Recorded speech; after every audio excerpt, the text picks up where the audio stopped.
Hello students, இன்னைக்கு probabilityல lecture 3 start பண்ணலாம். Last 2 லெக்சர்ஸ்ல first லெக்சர்ஸ்ல பேசிக்ஸும் second லெக்சர்ஸ்ல conditional ப்ராபபிலிட்டியும் பார்த்தோம். இந்த லெக்சர்ல என்ன பார்க்க போறோம்னா தியரம் ஆஃப் டோட்டல் ப்ராபபிலிட்டி, அப்புறம் அது கூட க்ளோஸா ரிலேட் ஆகிட்ட பேஸ் தியரம். இந்த ரெண்டும் தான் என்னன்னு பார்க்க போறோம். சரியா? ஃபர்ஸ்ட் தியரம் ஆஃப் டோட்டல் ப்ராபபிலிட்டினா என்னன்னு பார்த்துக்கலாம். தியரம் ஆஃப் டோட்டல் ப்ராபபிலிட்டி என்ன சொல்றேன்னா, let E1, E2, En be a set of events which are exhaustive and mutually exclusive of the sample spaces. இந்த ரெண்டு வார்த்தை அண்டர்லைன் பண்ணிருக்க ரெண்டு வார்த்தை பார்த்தீங்கன்னா நம்ம ஃபர்ஸ்ட் லெக்சர்ல பார்த்துருக்கோம். இது என்ன எக்ஸாஸ்டிவ்னா என்ன சொல்லியிருப்போம்னா, எக்ஸாஸ்டிவ்னா E1 union E2 so on union En பார்த்தீங்கன்னா சாம்பிள் ஸ்பேஸாக இருக்கும். கரெக்டா?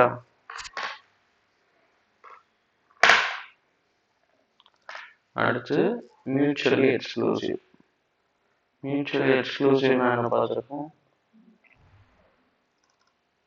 மியூச்சுவலி எக்ஸ்க்ளூசிவ்னா EI இன்டர்செக்ஷன் EJ நல்லா இருக்கணும் ஃபார் ஆல் INJ அப்புறம் I not equal to J. அதாவது இப்போ E1 இன்டர்செக்ஷன் E2 எத்தா நல்லா இருக்கணும், E2 இன்டர்செக்ஷன் E3 எத்தா நல்லா இருக்கணும். இந்த மாதிரி இருக்க ஈவெண்ட்ஸ் ஒரு சாம்பிள் ஸ்பேஸுக்கு இருக்கு. E1 E2 En.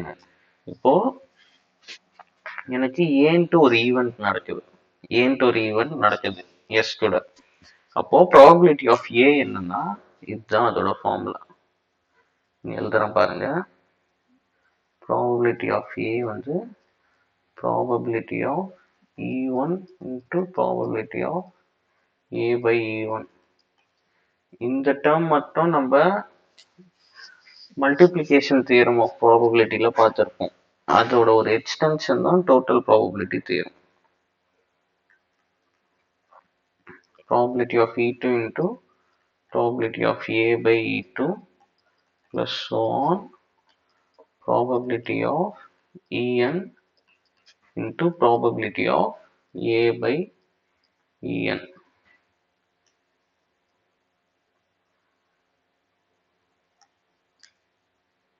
ஓகேவா? இப்போ எனக்கு ஏன்றது ஒரு ஈவெண்ட். சாம்பிள் ஸ்பேஸ் எப்படி பிரிஞ்சிருக்குன்னா, E1 இது E2 இது E3 E4 அந்த மாதிரி E5 so on En அந்த மாதிரி பிரிஞ்சிருக்கு. இங்க பார்த்தீங்கன்னா இதெல்லாம் E1 E2ன்னு எடுக்கிறேன்னா இதோட யூனியன் எல்லாம் எனக்கு எஸ் தரணும். அது இல்லாமல் இது எதுவுமே காமன் ரீஜியன் இருக்கக்கூடாது. அதாவது இன்டர்செக்ஷன் எல்லாம் நல்லா இருக்கணும். ஓகேவா? அப்போ கொஷின் இந்த மாதிரி கொஷின்ஸ்லாம் ரொம்ப கிளியரா தெரியும். நீங்க கொஸ்டின் படிச்சாலே தெரியும் இது வந்து தியரம் ஆஃப் டோட்டல் ப்ராபபிலிட்டி தான். அது அடுத்த கொஸ்டின் போடும்போது தெரியும். நிறைய ஈவெண்ட்ஸ் பத்தி மென்ஷன் பண்ணிருப்பாங்க. ஓகேவா? சரி, கொஸ்டின் பார்க்கலாம். ஃபார்முலா பார்த்துங்க. Probability of E1 into probability of A by E1 plus E2 into A by E2 அந்த மாதிரி. ஓகே, இப்போ ப்ராப்ளம் பார்க்கலாம். ப்ராப்ளம்ல என்ன சொல்றேன்னா, a person has undertaken a construction job. The probabilities are 0.65 that there will be straight, 0.80 that the construction job will there is no straight.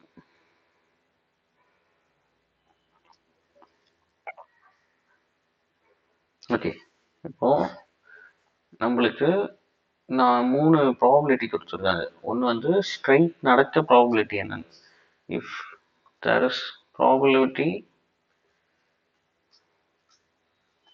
நான் இப்போ E1ன்ற event என்னன்னா தேர் வில் பி ஸ்ட்ரைட் நடக்கும்ன்றத event E1ன்னு எடுத்துக்கிறேன். இப்போ ப்ராபபிலிட்டி ஆஃப் E1ன்னா எனக்கு 0.65. E2 there will be no straight. Probability of E2 பார்த்தீங்கன்னா இன்னொன்று சொல்ல வந்துட்டேன்.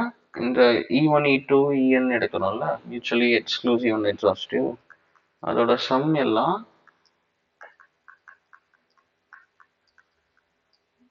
பார்த்தீங்கன்னா ஒன்னா இருக்கும். இது ரொம்ப இம்பார்ட்டண்ட்டான க்ளூன்னு கூட சொல்லலாம். ஏன்னா சம்ல நீங்க E1 E2 எதுனா தப்பா எடுத்துட்டா நீங்க இதை வச்சு வெரிஃபை பண்ணலாம். அப்போ எனக்கு இதுல E2 பார்த்தீங்கன்னா 0.35 இருக்கும். மியூச்சுவலி எக்ஸ்க்ளூசிவ் ஆனா ஆமா, ஒன்று ஸ்ட்ரைட் நடக்கும் இல்லை நடக்காது. இது ரெண்டும் மியூச்சுவலி எக்ஸ்க்ளூசிவ். ஒன்று நடக்கும், இதோட இன்டர்செக்ஷன் வாய்ப்பே இல்லை. அடுத்து இப்போ ஏன்ற ஈவெண்ட் என்னன்னா, த கன்ஸ்ட்ரக்ஷன் ஜாபில்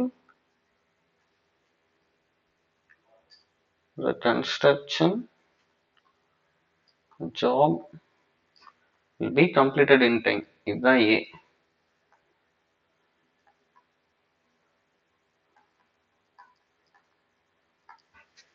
இப்போ எனக்கு இன்னும் டீடைல்ஸ் என்ன கொடுத்துருக்காங்கன்னா, ஒருவேளை ஸ்ட்ரைட் நடந்தா ஜாப் டைமுக்கு கம்ப்ளீட் ஆகிற ப்ராபிலிட்டி 0.8.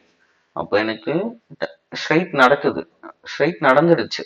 அப்போ அது வந்து E1 டினாமினேட்டர்ல ஏ நியூமரேட்டர்ல போட்டால் இது ஒரு conditional probability P of A by E1. எனக்கு ஸ்ட்ரைட் நடந்தப்போ ஜாப் டைமுக்கு கம்ப்ளீட் ஆகிற ப்ராபபிலிட்டி என்ன சொல்லியிருக்காங்க, 0.8. அடுத்து ப்ராபபிலிட்டி தட் ஸ்ட்ரைட் நடக்காம கம்ப்ளீட் ஆகிறது 0.32. டைமுக்கு அது, அதாவது ஜாப் கம்ப்ளீட்டட் ஆன் டைம், அது ரொம்ப முக்கியம். ஓகேவா, ரெண்டு டீடைல்ஸ் கொடுத்துருக்காங்க. இப்போ ஃபார்முலா நம்மளுக்கு தெரியும், என்ன கேட்குறாங்க, P of A கேட்குறாங்க, டோட்டல் ப்ராபபிலிட்டி என்னன்னு.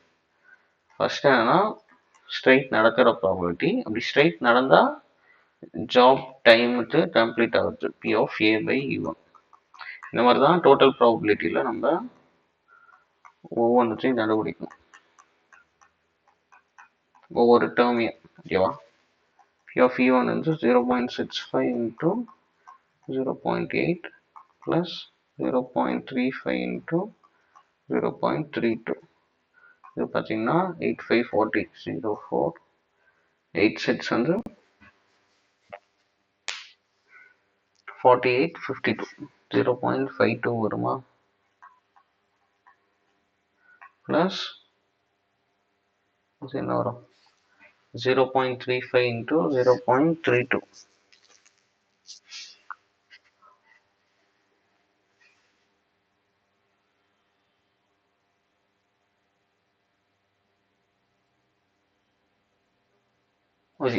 சின்ன தப்பு பண்ணிட்டேன். ஸ்ட்ரைட் நடந்தா கம்ப்ளீட் ஆகிறது பார்த்தீங்கன்னா 0.32, ஸ்ட்ரைட் நடக்கலைன்னா 0.80. இந்த கொடுத்துருக்காங்க பாருங்க, 0.80 that the construction job will be completed on if there is no straight. Straight இல்லைன்னா 0.80. அப்போ இதுவும் மாற்றிக்கலாம், 0.32 0.80. இப்போ இது சின்ன சேஞ்ச் வரும், 65 into 32 2501 13 0. அப்போ இது வந்து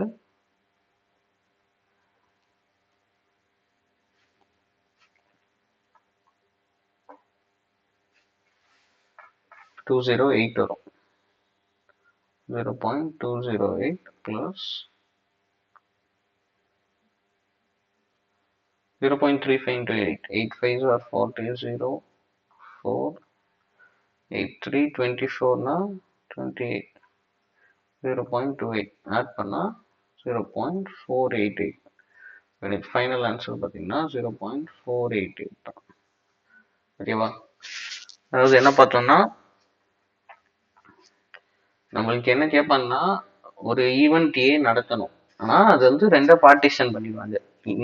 இந்த மாதிரி ஒரு ஈவெண்ட் நடந்துச்சுன்னா நடக்க ப்ராபபிலிட்டி ஏ நடக்கிற ப்ராபபிலிட்டி தான், ஈவெண்ட் E2 நடந்துச்சுன்னா ஏ நடக்க ப்ராபபிலிட்டி தான் அப்படின்னு சொல்லிடுவாங்க. ஓகேவா, அப்புறம் டோட்டலா ஏ நடக்க ப்ராபபிலிட்டி என்னன்னு கேட்பாங்க, அதுதான் டோட்டல் ப்ராபபிலிட்டி தேர்வு வச்சு பண்ணுவோம். இங்க என்ன சொல்லிட்டாங்க, E1ன்றது ஸ்ட்ரைக் இருக்கும், ஸ்ட்ரைக் இருந்தா ஈவெண்ட் ஏ நடக்கிற ப்ராபபிலிட்டி 1ன்னு கொடுத்துருவோம், ஸ்ட்ரைக் E2 நடக்கிற ப்ராபபிலிட்டி கொடுப்போம். அப்படி ஸ்ட்ரைக் E2 நடந்தா ஏ கம்ப்ளீட் ஆகுற ப்ராபபிலிட்டி என்னன்னு தருவோம்.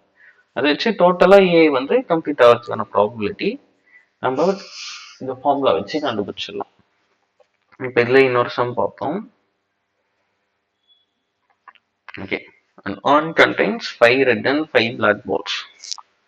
urn பார்த்தோன்னே நீங்க கண்டிஷனல் ப்ராபபிலிட்டியா தான் இருக்கும் அப்படின்லாம் முடிவு பண்ணக்கூடாது. ஓகேவா, செஷன் ஃபுல்லா படிக்கணும்.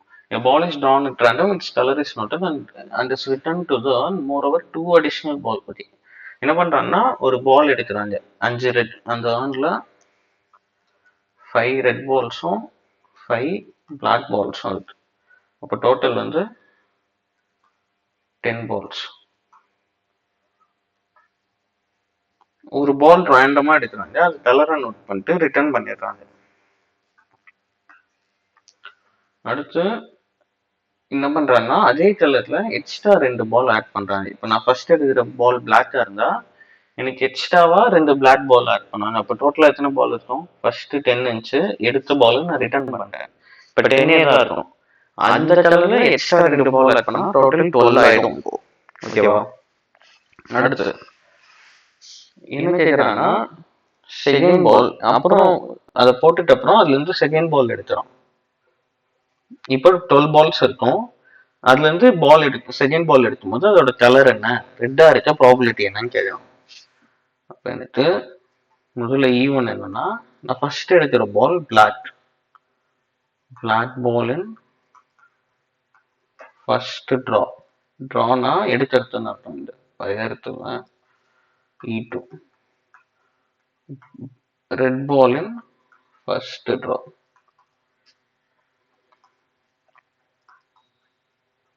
இப்போ எனக்கு ஈவெண்ட் ஏ என்னன்னா, red ball in second draw நடக்கிறதுக்கு முன்னாடி என்ன நடக்கும், நம்ம ஃபர்ஸ்ட் ட்ரா எடுத்த பால் வந்து ரிட்டர்ன் பண்ணிட்டு அதே கலர்ல 2 எக்ஸ்ட்ரா பால் ஆட் பண்ணுவோம். அப்போ எனக்கு ஈவன் இப்போ ஈவன் வந்து நடந்ததுன்னு வச்சுப்போம். ஈவன் நடந்தப்போ ஏ நடக்கிறதுக்கான ப்ராபபிலிட்டி என்னன்னா, இப்போ ஈவன்ல நம்ம பிளாக் பால் எடுத்தோம். அப்போ பிளாக் பால் நான் வந்து ரிட்டர்ன் பண்ணிடுவேன். கரெக்டா, ரிட்டர்ன் பண்ணிட்டு எக்ஸ்ட்ரா 2 பிளாக் பால் ஆட் பண்ணுவேன். அப்போ என்ன ஆகும்னா, இந்த எக்ஸ்ட்ரா 2 பிளாக் பால் வந்துடும். டோட்டல் 12 பால்ஸ் இருக்கும்.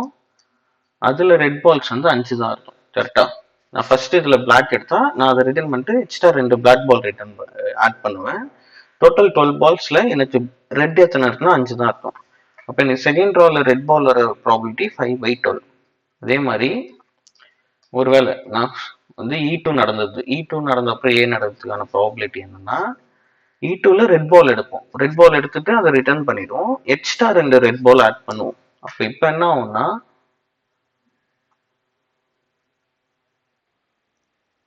2 பிளாக் பால் இருக்கு, எக்ஸ்ட்ரா 2 ரெட் பால் இருக்கும். அப்போ இப்பயும் டோட்டல் 12 தான். ஆனா ரெட் பால்ஸ் இப்போ 7 இருக்கும். அப்போ ரெட் பால் எடுக்கிறதுக்கான செகண்ட் ரோல ரெட் பால் எடுக்கிறதுக்கான ப்ராபபிலிட்டி 7/12. ஓகேவா, அதே மாதிரி P of E1 கண்டுபிடிப்போம். P of E1 அப்போ நம்மளுக்கு 10 பால்ஸ் தான் இருக்கும், அதுல 5 பிளாக் பால்ஸ், இது வந்து 1/2. P of E2 பார்த்தீங்கன்னா 5 ரெட் பை டோட்டல் 10 1/2. அதுல இதோட சம் பார்த்தீங்கன்னா 1 சொன்ன மாதிரி. இப்போ புரியுதா, டோட்டல் ப்ராபபிலிட்டி தெரியும், ரொம்ப ஈஸி. நம்ம வந்து என்னென்ன எந்தெந்த டேர்ம்ட்டு கண்டுபிடிச்சா போதும். இப்போ P of A ஃபார்முலானா P of E1 into P of A by E1 plus P of E2 into P of A by E2.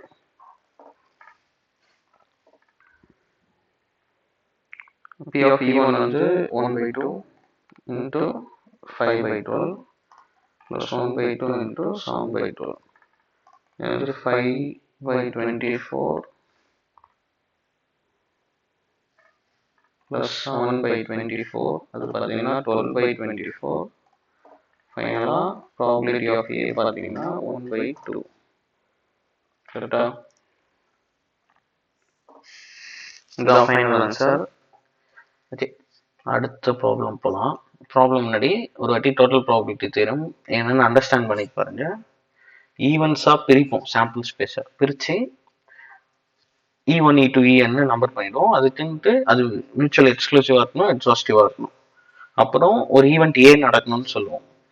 அந்த ஏ இந்த E1 நடந்த அப்புறம் E1 நடந்துட்டு அப்புறம் A நடந்த ப்ராபபிலிட்டி என்ன, E2 நடந்துட்டு அப்புறம் A நடந்த ப்ராபபிலிட்டி என்னன்னு கொடுத்துருவாங்க. நம்ம அப்புறம் இந்த ஃபார்முலாவில் சப்ஸ்டிட் பண்ணி கண்டுபிடிக்கணும் டோட்டல் ப்ராபபிலிட்டி A நடக்க என்னன்னு. இது வந்து ஒரு சின்ன எக்ஸ்டென்ஷன் தான் base theorem. Base theorem formula பார்த்து தான் ஒரு மாதிரி இருக்கும், ஆனால் ரொம்ப சிம்பிள் தான் பேஸ் தியரம். பேஸ் தியரம் என்ன சொல்றாங்கன்னா, இப்போ அதே மாதிரி E1 to En வந்து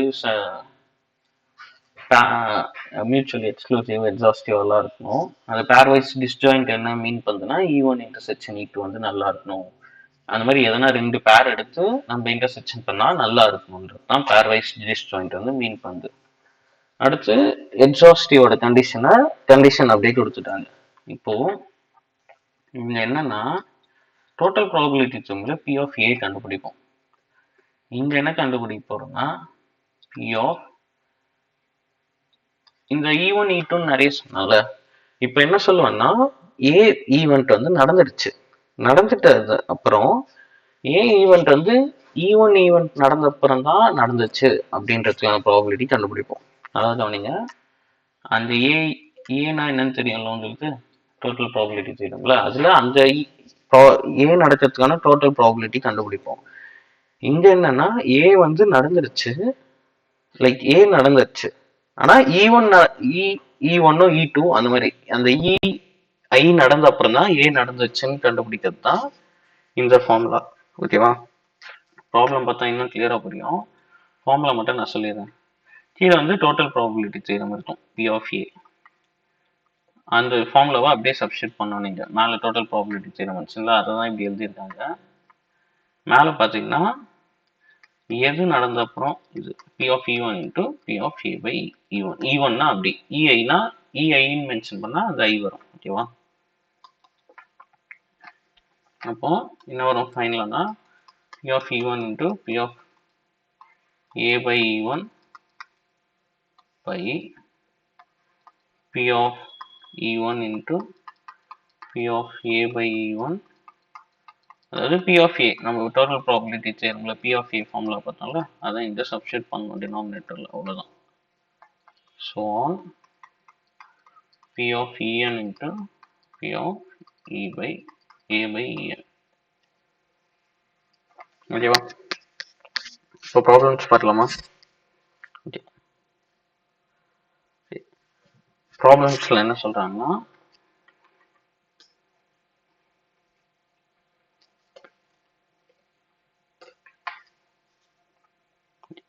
bag 1 contains 3 balls, 3 red balls, 4 black balls. Bag 2ல 5 red, 6 black. இது வந்து bag 1, இது வந்து bag 2.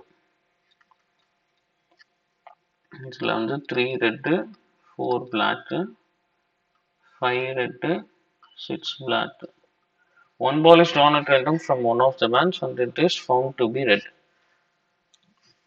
Find the probability that it was drawn from bag 2. இந்த மாதிரி ப்ராப்ளம்ஸ் எல்லாம் E1 E2 எப்படி கண்டுபிடிப்போம்? அதாவது நான் எடுத்த பால் வந்து இந்த பேக்ல இருந்து தான் வந்துச்சு அப்படின்னா E1 E2 என்னன்னு எடுத்துப்போம்னா, E1 வந்து பால் drawn from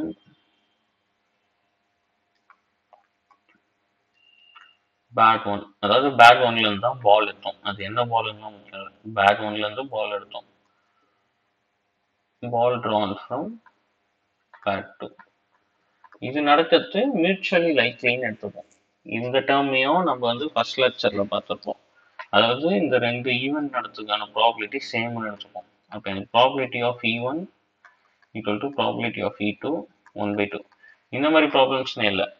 இதே நான் வந்து 3 ஏர்ன் இருக்கு, அதுல இருந்து பால் எடுக்கிறேன், எந்த ஏர்ன்ல இருந்து எனக்கு வந்துச்சு இல்லை எந்த பாட்ஸ்ல இருந்து வந்துச்சுன்னா அங்கேயும் இப்படி எடுத்துக்கலாம். அந்த 3 பாட்ஸ் இருந்துச்சுன்னா நம்ம வந்து ஒன்னொன்னத்தோட ப்ராபபிலிட்டியும் 1/3ன்னு எடுத்துக்கலாம். ஓகேவா? E1 E2 கிடைச்சிருச்சு. P of A என்ன, நம்ம எடுத்தது ரெட் பால். P of Aன்றது நம்ம எடுத்தது ரெட் பால். ஆனா நம்மள ஃபைனலா கேட்டது என்னன்னா, நம்ம எடுத்தது ரெட் பால், ஆனா எந்த பேட்ல இருந்து எடுத்தோம்? எந்த பேட் லென்த்ல E2ல இருந்து எடுக்கிறது ப்ராபபிலிட்டி என்ன அப்படின்னு கேட்கலாம். P of A என்னன்னா முதல்ல the ball is red. அப்போ எனக்கு P of A by E1 bag 1ல இருந்து ரெட் பால் எடுக்க ப்ராபபிலிட்டி என்னன்னா 3/7 3 ரெட்டு மொத்த டோட்டல் 7.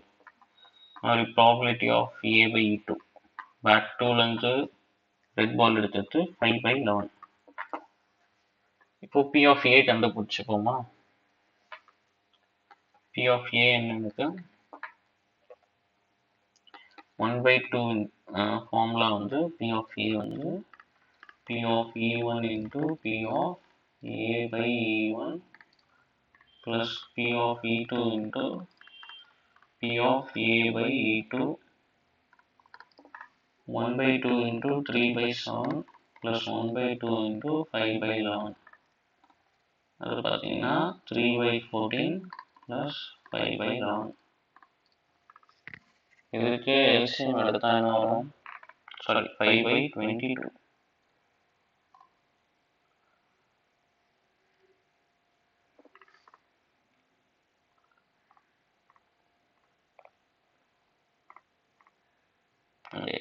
இப்போ என்ன பண்ணணும்னா 1/2 எடுத்துட்டா 3/7 plus 5/11 33 plus 35/77. அப்போ இது வந்து 68/2 into 77 அப்படியே வச்சுக்கோங்க. ஏன்னா உங்களுக்கு இன்னும் சம் இருக்கு, இதோட முடியல. P of A யோட முடிச்சிட்டிங்கன்னா தப்பு. ஏன்னா ரெட் பால் எடுத்தது ரெட் பால்ன்றதுக்கான ப்ராபபிலிட்டி கேட்கல. எடுத்தது ரெட் பால் தான், அது ஓகே. ஆனா அதை வந்து பேட் 2ல இருந்து எடுத்ததுக்கான ப்ராபபிலிட்டி என்னன்னு கேட்கலாம். நம்மளுக்கு கேட்கறது என்ன, எடுத்தது ரெட் பால், நடந்தது A, நடந்துச்சு A, அது E2ல இருந்து தான் நடந்துச்சுன்னு கண்டுபிடிக்கணும். ஃபார்முலா என்ன? P of E2 into P of A by E2 by P of A. ஓகேவா? P of E2 into P of A by E2 என்னன்னா P of E2 என்ன 1/2. P of A by E2 இங்க பார்த்துருக்கோம் 5/11. 5/11 by இது வந்து 68/2 into 77. இப்போ என்ன வரும்? இது வந்து 5/2 into 11 into 2 into 77/68. 2 cancel ஆகிடும். 1 7 5 7s are 35/68. இதுதான் ஃபைனல் ஆன்சர். ஓகேவா? டோட்டல் ப்ராபபிலிட்டி தியரம்ஸும் பேஸ் தியரம்ஸும் இப்போ டிஃப்ரென்ஸ் என்ன புரியுதா? அங்கே வெறும் P of A மட்டும் கேட்பான், இங்கே அதுக்கு அடுத்து ஒரு ஸ்டெப் பண்ணுற மாதிரி இருக்கும். அவ்வளோதான் டிஃப்ரென்ஸ். ஓகே, இப்போ இதில் இன்னொரு ப்ராப்ளம் பார்க்கலாம். ஓகே, இங்கே என்ன சொல்லியிருக்காங்கன்னா நம்மளுக்கு 3 ஐடென்டிக்கல் பாட்ஸ் கொடுத்துருக்கோம். 1 2 1 3. ஒவ்வொன்றுத்தையும் 2 காயின் இருக்கு. இது வந்து பாட்ஸ் 1, இது பாட்ஸ் 2, இது வந்து பாட்ஸ் 3. இதில் 2 காயின் இருக்கு, இதில் 2 காயின் இருக்கு, இதில் 2 காயின் இருக்கு. இதில் ஃபர்ஸ்ட் பாட்ஸில் ரெண்டுமே கோல்ட் காயின், அப்போ 2Gன்னு வச்சுப்போம். செகண்ட் பாட்ஸில் ரெண்டுமே சில்வர் காயின் 2S. தேர்ட் பாட்ஸில் ஒரு கோல்டு ஒரு சில்வர் 1G 1S. ஓகேவா? இப்போ ஒரு பர்சன் வந்து ஒரு பாட்ஸ் எடுக்கிறான் ரேண்டமா. இப்போ E1 E2 E3 என்ன இப்பயே தெரிஞ்சிடும் உங்களுக்கு. E1 வந்து first pots, choosing first pots.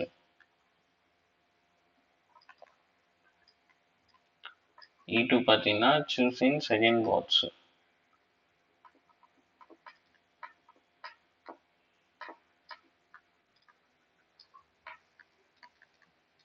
E3 என்னன்னா சூஸிங் தேர்ட் பாட்ஸ். ஓகேவா? இப்போ எனக்கு வந்து probability of E1 equal to இந்த மாதிரி சூஸிங் பாட்ஸ் இல்லை பேட் வருதுன்னா நம்ம வந்து ப்ராபபிலிட்டி ஈக்குவலி லைக்லியாக எடுத்துக்கலாம். ஓகேவா? அடுத்து என்னன்னா எனக்கு if the coin is of gold, அப்போ ப்ராபபிலிட்டி ஆஃப் ஏன்றது என்னன்னா chosen காயின் இஸ் கோல்டு. நம்ம சூஸ் பண்ற காயின் வந்து கோல்டு. நம்ம ஒரு காயின் எடுக்கிறோம், எந்த பாக்ஸ்ல இருந்துன்னு தெரியாது, அது வந்து gold. What is the probability that the other coin of the box is also gold? நம்ம எடுக்கிற பாக்ஸ்ல இருந்து ஒரு காயின் கோல்டு இருக்கு, உள்ள இருக்க இன்னொரு மிச்சம் இருக்க ஒரு காயின் கோல்டா இருக்க, என்ன ப்ராபபிலிட்டின்னு கேட்கலாம். அது என்ன பாக்ஸா இருக்கும்? அவன் சொல்லது வந்து ஃபர்ஸ்ட் பாக்ஸ். ஏன்னா ஃபர்ஸ்ட் பாக்ஸ்ல தான் 2 கோல்டு இருக்கு. நான் இப்ப இதுல இருந்து ஒரு கோல்டு எடுத்துட்டா எனக்கு மிச்சம் இதுல ஒரு கோல்டு இருக்கும். மற்ற எந்த பாக்ஸ்லயும் இந்த கண்டிஷன் மீட் ஆகாது. இதுல கோல்டே இல்லை, அப்போ இந்த இதுல இருந்து காயினே எடுக்க முடியாது. இதுல இருக்க ஒரு கோல்டு எடுத்துட்டா ஒரு சில்வர் தான் பாக்ஸ்ல இருக்கும், கோல்டு இருக்காது. ஓகேவா? அப்ப நம்மள என்ன கேட்கறான்னா P of E1 by A கேட்கறான். இதுதான் நம்ம கண்டுபிடிக்கணும். ஓகேவா? ஓகே, அப்ப எனக்கு முதல்ல பி ஆஃப் ஏ வேணும். அதுக்கு முன்னாடி B of A by E1 என்ன, B of A by E2 என்னன்னு தெரியணும். ஃபர்ஸ்ட் பாக்ஸ்ல இருந்து எனக்கு கோல்டு காயின் எடுக்கிற ப்ராபிலிட்டி வந்து 2/2. மொத்தம் 2 காயின் இருக்கு, அதுல ரெண்டுமே கோல்டு. அடுத்தது B of A by E2 வந்து 0, ஏன்னா ரெண்டுமே சில்வர், அப்போ கோல்டு காயினே எடுக்க முடியாது. 0/2. இது வந்து 1/2, ஒரு கோல்டு காயின் தான் இருக்கு, டோட்டல் 2 காயின். இப்போ பி ஆஃப் ஏ கண்டுபிடிப்போம். பி ஆஃப் ஏ வந்து P of E1 into P of A by E1 plus P of E2 into P of A by E2 plus P of E3 into P of A by E3. 1/2 into 1 plus 1/2 into 0 plus, sorry, 1/3 into 1/2. இது வரும் 1/3 plus 1/6. ஃபைனலா இது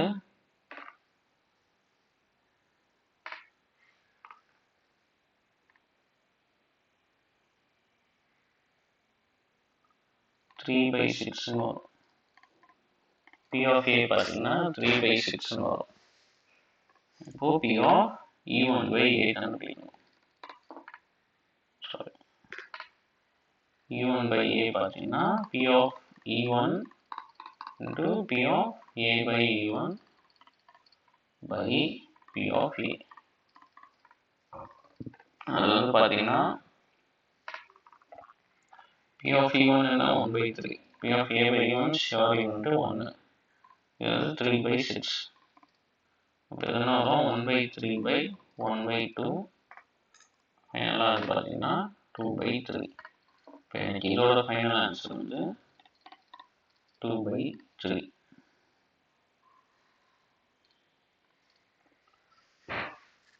அவ்வளோதான், இந்த ப்ராப்ளமும் over. இப்போ base தியரம்க்கும் total probability தியரம்க்கும் என்ன டிஃப்ரென்ஸ்னு புரியும். டோட்டல் ப்ராபபிலிட்டி தியரம்லேருந்து எக்ஸ்ட்ரா ஒரு ஸ்டெப் பண்ணதான் பேஸ் தியரம்.